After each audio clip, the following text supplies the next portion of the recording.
Welcome to 30 minutes. GST పేరుతో సామాన్యులపై ధరల bomb పేలుతోందా?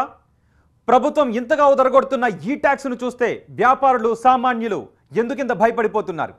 నోట్ల రద్దు ప్రయోగంలాగే జీఎస్టీ కూడా విఫలమవుతుందా?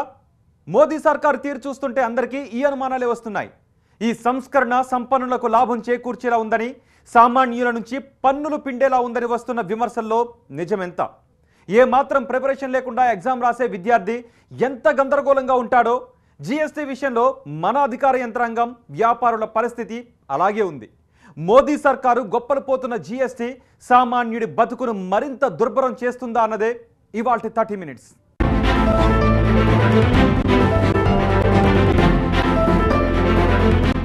ప్రజల మీద పన్నుల భారం పదే పదే మోపకుండా పన్నుల పరిధిని పెంచాలి అన్నది ఆర్థికవేత్తలు 15 ఏళ్లుగా చెబుతున్న మాట.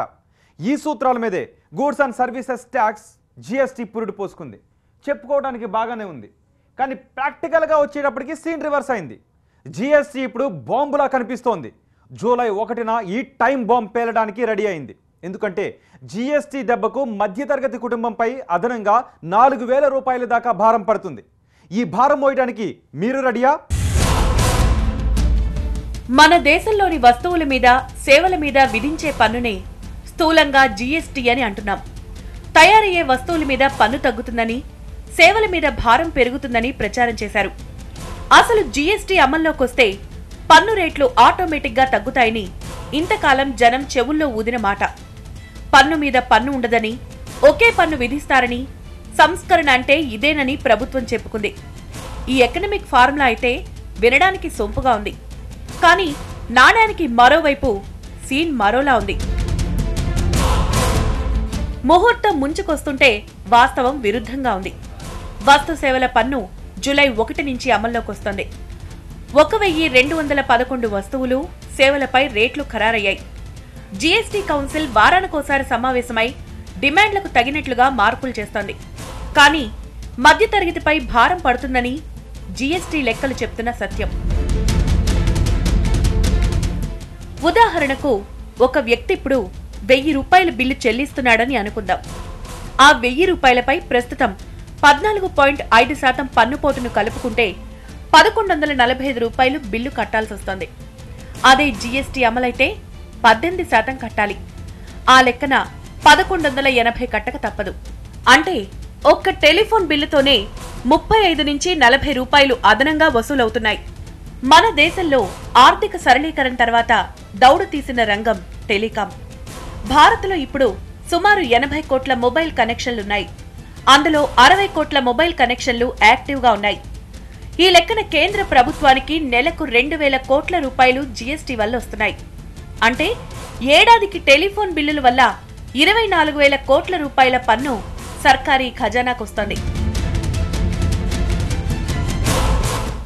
ఒక్క మొబైల్ ఫోన్ బిల్లుపై మాత్రమే కాదు, ఇతర వస్తువులు, సేవలపై కూడా భారం పడుతోంది. 1,211 వస్తు సేవలపై భారం మోపుతున్నారంటే ప్రభుత్వానికి ఎన్ని లక్షల కోట్ల ఆదాయం వస్తుందనేదే అంతు చిక్కకుండా ఉంది. అంటే గతంలో ఎక్సైజు ప్లస్ స్టేట్ వ్యాట్ రెండు కలిపి ఒక రేటు వస్తే ఆ రేటును దాటిపోతుంది ఈరోజు జీఎస్టీ రేట్ అనమాట. ఉదాహరణకి వ్యాట్ ఒక 5%, గతంలో ఎక్సైజ్ ఒక 12% ఉంటే అది మొత్తం కలిపి 17% అయితే ఈరోజు అది 18%, 28%కి వెళ్ళడం జరిగింది. యాక్చువల్గా ఎక్స్పెక్ట్ చేసిందంటే రేటు తగ్గుతుందని ఎక్స్పెక్ట్ చేశారు, బట్ వాస్తవం జరిగింది ఈరోజు ఎక్కువ రేట్ అయింది. సో ఓవరాల్గా బర్డన్ అయితే ఇప్పుడు ఏదైతే ఉందో ఒక 20 to 30% బర్డన్ పెరగడానికి అవకాశాలు ఉన్నాయి వాళ్ళకి ట్యాక్సుల రూపంలో. ఎవరైతే దిగువ మధ్య తరగతి వాళ్ళకి మాత్రం జీఎస్టీ వల్ల ప్రభుత్వానికి ఆదాయం వస్తుంది అంటే అది ప్రజలు చెల్లిస్తున్న పన్నుల వల్లే. అంటే పన్ను కట్టేవాడి మీద మరింత భారం మోపుతోంది. జీఎస్టీ అమలైతే మధ్యతరగతి కుటుంబంపై సుమారు 4,000 రూపాయల వరకు భారం పడుతుందని ఆర్థిక నిపుణులు వేస్తున్న ప్రాథమిక అంచనా. జీఎస్టీ ఆపరేషన్ వికటిస్తే ఈ మోత ఎక్కువే ఉండొచ్చని హెచ్చరికలొస్తున్నాయి.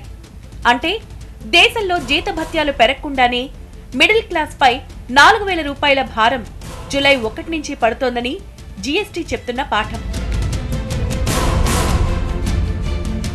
వాస్తవానికి జీఎస్టీ ఉద్దేశం పన్నుల భారం తగ్గించి పన్నుల పరిధిని పెంచడమే. కానీ జీఎస్టీ ఉల్టాపల్టాగా ఉంది. పన్ను చెల్లించేవాడి మీదే భారం మరింతగా మోపుతున్నారు. ఈ ఫార్ములాలో లోపమంతా ఇక్కడే ఉందని విమర్శలుస్తున్నాయి. జీఎస్టీ గురించి ప్రచారం చేసిన ప్రభుత్వాలు ఒక దేశం ఒకే రకమైన పన్ను విధానమని చెప్పుకున్నాయి. అంటే పన్ను ఒకచోటే ఉండాలి, కానీ జీఎస్టీలో కూడా ప్రతి చోట పన్ను వసూలు చేస్తున్నారు. జీఎస్టీ జమానాలో ఒక వస్తువు ఉత్పత్తి అయినప్పుడు ట్యాక్స్ విధిస్తారు. అక్కడి నుంచి హోల్సేల్ వ్యాపారి ఆ వస్తువును కొనుగోలు చేసినప్పుడు పన్ను పోటు పడుతుంది. హోల్సేల్ వ్యాపారి నుంచి వస్తుత్పత్తిని తీసుకున్న రిటైల్ వ్యాపారి పన్ను కట్టాలి. చివరిగా వినియోగదారుడు ఆ వస్తువును కొనుగోలు చేసినప్పుడు పన్ను మొత్తం కట్టాలి. ఒక్కచోట కాకుండా ప్రతి దశలోనూ పన్ను కట్టాల్సి రావడమే జీఎస్టీలో పెద్ద మైనస్. ఇన్పుట్ ట్యాక్స్ క్రెడిట్ అని చెప్తున్నప్పటికీ దాని అమలు వ్యాపారస్తులకు పెద్ద పజిల్గా కనిపిస్తోంది. జీఎస్టీ పేరుతో ప్రభుత్వం తనకు ఆదాయం వస్తోందనే సంబరపడిపోతోంది. కానీ పరోక్ష పన్నుల పేరుతో సామాన్యుడి నుంచి పన్నులు పిండితే ద్రవ్యోల్బణం పెరగడం ఖాయం. ఒక్క పెట్రోల్ ధర పెరిగితేనే అన్ని వస్తువుల ధరలు పెరుగుతాయి. అదే పరోక్ష పన్ను రేట్లతో వస్తువులు, సేవల ధరలన్నీ ఒకేసారి పెరిగితే ద్రవ్యోల్బణానికి పగ్గాలు వేయడం ప్రభుత్వాలకు సాధ్యమా అన్న ప్రశ్న వస్తోంది. తొలి 2 ఏళ్ల పాటు ద్రవ్యోల్బణం పెరుగుతుందని ప్రభుత్వం సింపుల్ గా చెప్తోంది.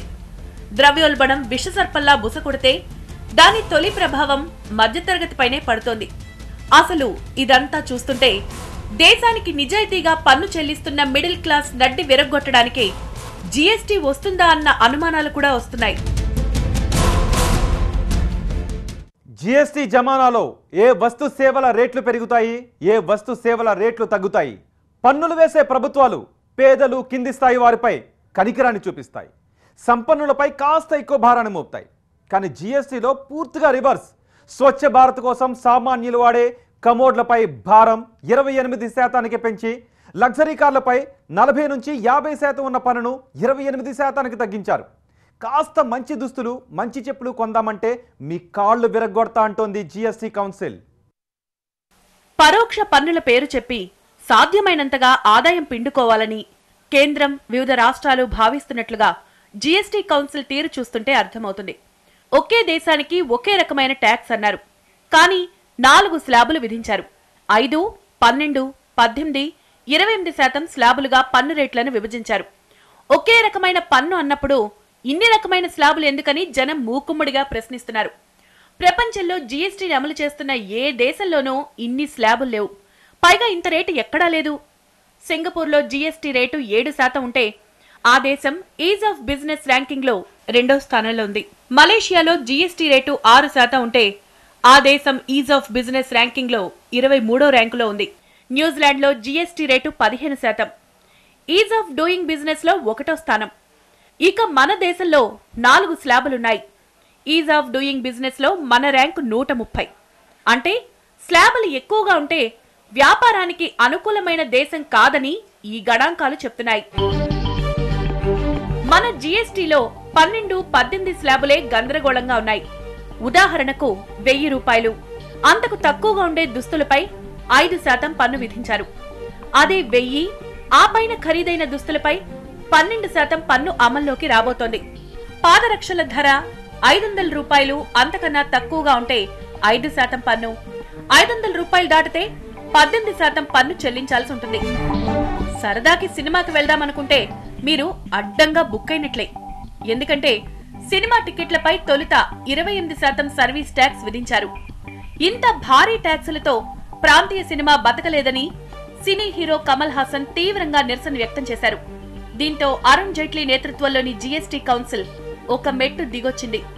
100 రూపాయలు అంతకన్నా తక్కువ ధర గల సినిమా టికెట్లపై జీఎస్టీని 28% నుంచి 18%కి తగ్గించారు. అంటే 100 రూపాయల కన్నా ఎక్కువ ధర పెట్టి టికెట్ కొంటే 28% పన్ను కట్టాలి. అంటే ఇది మధ్యతరగతికి భారమే అని విమర్శలు వస్తున్నాయి. నాన్ ఏసీ హోటళ్లపై 12% జీఎస్టీ భారం మోపారు. మద్యం విక్రయించే ఏసీ హోటళ్లపై 18% వసూలు చేస్తారు. అంటే జూలై 1 నుంచి హోటళ్లకు వెళ్లినా బిల్లు బాదుడు తప్పదు. స్వచ్ఛ భారత్ ని మోదీ సర్కార్ ఉద్యమంలా నడిపిస్తోంది. స్వయంగా మోదీనే చీపుళ్లు పట్టుకుని రోడ్లుడిచారు. పరిశుభ్రత పాటించడం కోసం ఇళ్లలో మరుగుదొడ్లు నిర్మించాలని ప్రభుత్వాలు ప్రచారం చేస్తున్నాయి. కానీ టాయిలెట్ కమోడ్స్ పై 28% పన్ను మోపి జనాన్ని పరేషాన్ చేస్తోంది మోదీ సర్కార్. అదే సంపన్నుల విషయంలో మాత్రం జీఎస్టీ కౌన్సిల్ చాలా దయ చూపుతోంది. లగ్జరీ కార్లపై 40 నుంచి 50% ఉన్న పన్నును జీఎస్టీ జమానాలో 28% తగ్గించారు. అదే సమయంలో ఆటోమొబైల్ విభాగం మొత్తాన్ని 28% ట్యాక్స్ పరిధిలోకి తెచ్చారు. అంటే జీఎస్టీ ప్రభావంతో టూ వీలర్లు, చిన్న కార్ల ధరలు పెరుగుతాయి, లగ్జరీ కార్ల ధరలు తగ్గుతాయి. అంటే సంపన్నుల నుంచి వచ్చిన డిమాండ్లకు తలొగ్గింది. అదే మిడిల్ క్లాస్ ఎంత గగ్గోలు పెట్టినా ప్రభుత్వం లెక్క చేయలేదు. సామాన్యులపైనే కాదు, పరిశ్రమలపై కూడా జీఎస్టీ పెను భారం మోపుతుందని ఇండస్ట్రీ నిపుణులు చేస్తోన్న వాదన. ఉదాహరణకు ఎక్కువ మందికి ఉపాధినిచ్చే టెక్స్టైల్, జ్యువెలరీ, ప్రింటింగ్, లెదర్ ఉత్పత్తులకు 18% జీఎస్టీ భారం పడుతోంది. ఈ విషయంలో కాస్త మినహాయింపిచ్చినట్లు అరుణ్ జైట్లీ చెప్పుకున్నారు.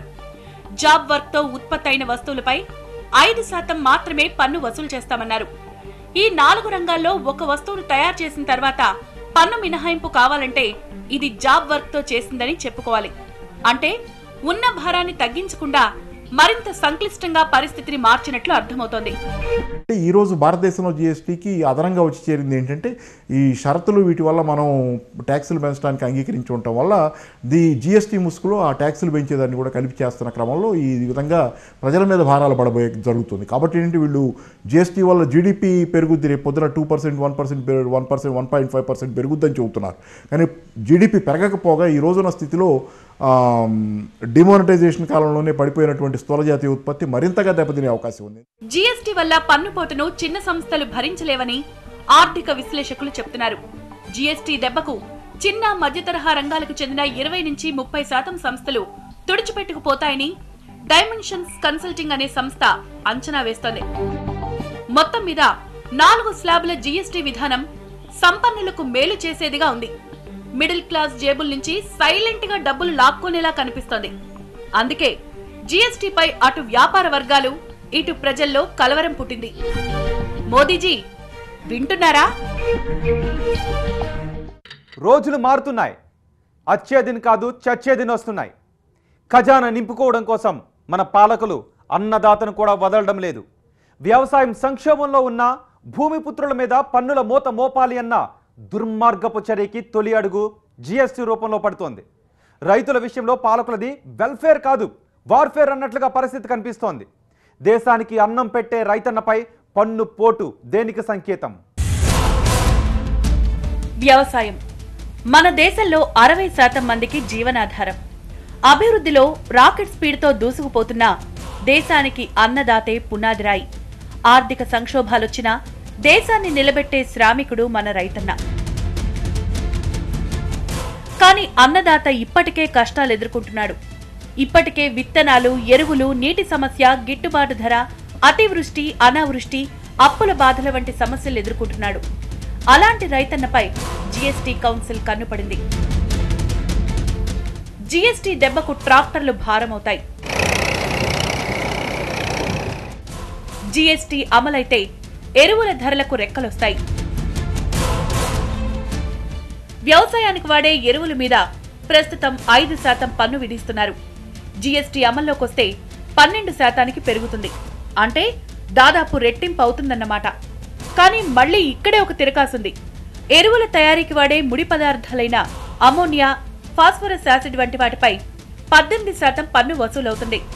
అంటే ఎరువుల మీద 30% పన్నుల భారం పడే అవకాశం కనిపిస్తున్నట్లు ఇండస్ట్రీ నిపుణులు చెప్తున్నమాట. అంటే జూలై 1 నుంచి ఎరువుల ధరలు భగ్గుమంటాయి. ఈ లెక్కన బస్తా యూరియా ధర కనీసం 6 నుంచి 11% పెరిగే అవకాశం ఉంది. డిఏపి, ఎన్పీకే, ఎంఓపి ధర 8 నుంచి 10% పెరుగుతుందని ఇండస్ట్రీ వర్గాలు చెప్తున్నమాట. ఎరువుల ధరలు పెరిగితే రైతుల మీద పెను భారం పడినట్లే. వర్షాలు ఎంత బాగా కురిసినా ఎరువులు సరిగా వాడకపోతే పంట దిగుబడి తగ్గుతుంది. ఇన్ని విషయాలు తెలిసినా జీఎస్టీ కౌన్సిల్ ఎరువులపై పన్నులు ఎందుకు మోపుతుందన్నదే అసలు ప్రశ్న. జూలై 1 నుంచి జీఎస్టీ అమలైతే ఈ ఖరీఫ్ సీజన్లో రైతుకు మరింత భారం తప్పదు. ఎరువుల ధరలు ఎక్కువగా ఉన్నాయని చెప్పి రైతు పంటపై పెట్టే ఖర్చు తగ్గితే దిగుబడి దెబ్బతింటుంది. ఇక వ్యవసాయానికి వాడే ట్రాక్టర్ల విషయంపై జీఎస్టీ బాంబు పడ్డానికి సిద్ధమైంది.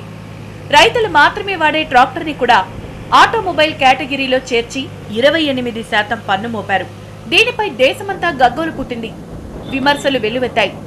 దీంతో సర్కార్ కాస్త దిగొచ్చింది. ట్రాక్టర్ విడిభాగాలపై పన్నును 18% ఖరారు చేశారు. అయినా ప్రస్తుతం ఉన్న 13.75% కంటే జీఎస్టీ బాధుడు ఎక్కువగానే ఉంది. అటు ఎరువులు ఇటు ట్రాక్టర్ల ధరలు పెరిగితే రైతు మరింత బక్క చిక్కుతాడు. కానీ ఇదంతా మన ఆర్థికవేత్తలకు అర్థం కాదు. అసలు రైతులకు ఇన్ని సబ్సిడీలు ఎందుకు ఇవ్వాలి అన్నదే మార్కెట్ ఎకనమిస్ట్ల వాదన.